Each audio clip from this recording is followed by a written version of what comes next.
हुजूर फरमाने लगे मैं तुम्हें एक वजीफ़ा बताता हूँ, तुम वो पढ़ो, अमीर जितनी भी नेकियां करेंगे ना अल्लाह तुम्हें उनके बराबर सवाब दे देगा। ले लो नुस्खा, ये करो काम।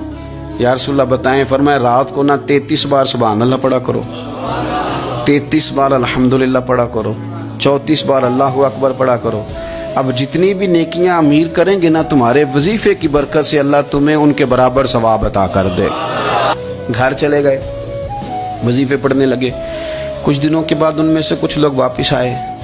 हज़रत अबू हुरैरा कहते हैं मुझे चूँकि वो पुरानी बात याद थी तो मैं दिलचस्पी से उनका आना जाना देखने लगा। वो करीम की बारगाह में आके बैठे तो उनमें से एक शख्स बड़ी परेशानी के साथ कहने लगा, हुजूर बड़ी परेशानी लग गई।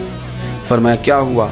अर्ज़ की या रसूल अल्लाह सल्लल्लाहु अलैहि वसल्लम, वो जो आपने वजीफ़ा बताया था ना, मेरे कुछ पड़ोसी अमीर हैं वो तो उन्होंने भी सुन लिया है।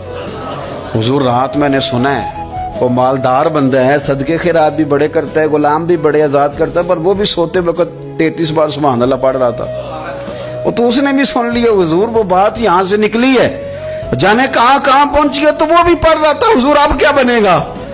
तो कहते हैं उसके सवाल पर भी मेरे हुजूर बड़े ही मुस्कुराए, बाकायदा देहक हो गया हुजूर के, देहक हो गया। सरकार खोल के नहीं मुस्कुराते, लेकिन आज हुजूर इतना मुस्कुराए कि मैंने हुजूर के मुकद्दस दांतों की ज़ियारत कर ली।